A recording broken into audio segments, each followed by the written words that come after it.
আমাদের আপনারা জানেন যে ওসমান হাদি ভাই আহত এবং উনি সিঙ্গাপুরে চিকিৎসাধীন অবস্থায় আছেন। আপনারা সবাই ওনার জন্য দোয়া করবেন। আপনারা সবাই খাস দিলে ওনার জন্য দোয়া করবেন, উনি যেন সুস্থ হয়ে আমাদের মাঝে আবার ফিরে আসতে পারে। উনি একজন বিরাট জুলাই যোদ্ধা এবং ওনার একটা দেশের জন্য ওনার একটা বড় ধরনের ওনার একটা কন্ট্রিবিউশন দিয়ে গেছে।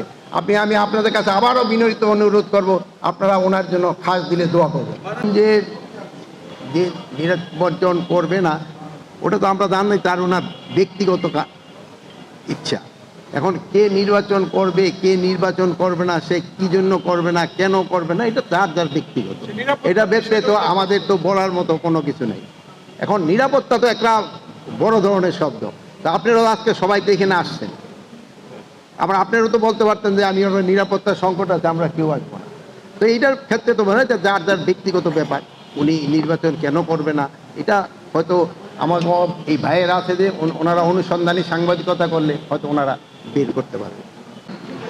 Bangladesh network manufacture and export association BKME এর পক্ষ থেকে নারায়ণগঞ্জ শিল্প পুলিশ 4 ও জেলা পুলিশের কাছে পুলিশ ভ্যান হস্তান্তর উপলক্ষে আয়োজিত এই অনুষ্ঠানে উপস্থিত মাননীয় প্রধান উপদেষ্টার বিশেষ সহকারী জনাব মোহাম্মদ খোদাবক্ত চৌধুরী, উপস্থিত BKME এর সম্মানিত সভাপতি জনাব মোহাম্মদ হাতেম এবং আমার সহকর্মীবৃন্দ এবং BKME এর সম্মানিত নেতৃবৃন্দ, সুশীল সমাজের প্রতিনিধিবৃন্দ, সাংবাদিক ভাই ও বোনেরা, আসসালামু আলাইকুম।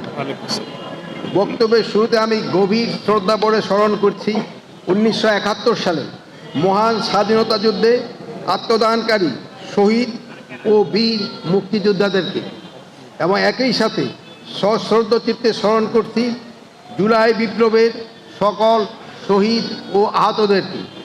আরও স্মরণ করছি সাহসী ছাত্র জনতা সহ সেই সব অকুতভয় তরুণদের যাদের আত্মত্যাগের বিনিময়ে জুলাই বিপ্লব সফল হয়েছে। সুধীমণ্ডলী, আজকের এই অনুষ্ঠানে আপনাদের মাঝে উপস্থিত হতে পেরে আমি অত্যন্ত আনন্দিত। Bangladesh network manufacture and export association BKME এর পক্ষ থেকে নারায়ণগঞ্জ শিল্প পুলিশ 4 ও জেলা পুলিশের কাছে পুলিশ ভ্যান হস্তান্তরে এই উদ্যোগ নিঃসন্দেহে একটি প্রশংসনীয় এবং দৃষ্টান্তমূলক কার্যক্রম। শিল্পাঞ্চলের নিরাপত্তা, শ্রমিকদের সুরক্ষা, আইন শৃঙ্খলা রক্ষা এবং শিল্প খাতে শান্তিপূর্ণ কর্মপরিবেশ বজায় রাখতে শিল্প পুলিশ ও জেলা পুলিশের ভূমিকা অত্যন্ত গুরুত্বপূর্ণ। বিশেষ করে নারায়ণগঞ্জের মতো একটি ঘনবসতিপূর্ণ শিল্প সমৃদ্ধ অঞ্চলে দ্রুত পুলিশ সেবা কার্যকর এবং মোবিলিটি নিশ্চিত করা ও আইন শৃঙ্খলা রক্ষায় অপরিহার্য। আজ হস্তান্তরিত এই পুলিশ ভ্যানগুলো সেই কার্যক্রমকে আরও গতিশীল কার্যকর করবে বলে আমি দৃঢ়ভাবে বিশ্বাস করি।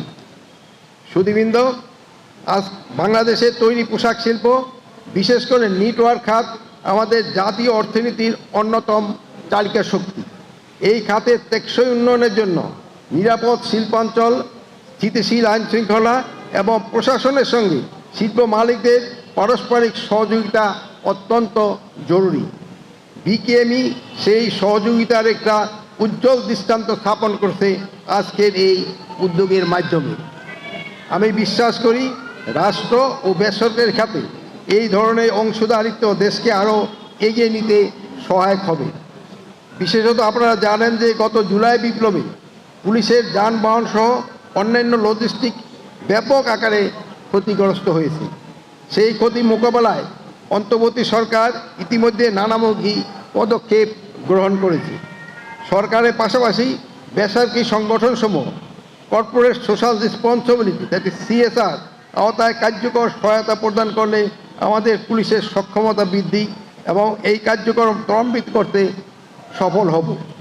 সেই আলোকে এই আইন শৃঙ্খলা রক্ষাকারী বাহিনীর সক্ষমতা বৃদ্ধিতে ব্যবসায়ী নেতৃবৃন্দ সহ সমাজের বিভিন্ন অংশে এমন সহযোগিতা ভবিষ্যতেও অব্যাহত থাকবে, এটাই আমাদের প্রত্যাশা। পরিশেষে এই মহতি উদ্যোগের জন্য BKME সম্মানিত সভাপতি সংশ্লিষ্ট সকলকে আন্তরিক ধন্যবাদ জানাচ্ছি। একই সঙ্গে নারায়ণগঞ্জ জেলা পুলিশ, শিল্প পুলিশের সকল সদস্যদের তাদের দায়িত্ব পালনে নিষ্ঠা, সততা ও পেশাদারিত্ব বজায় রাখার আহ্বান জানাচ্ছি।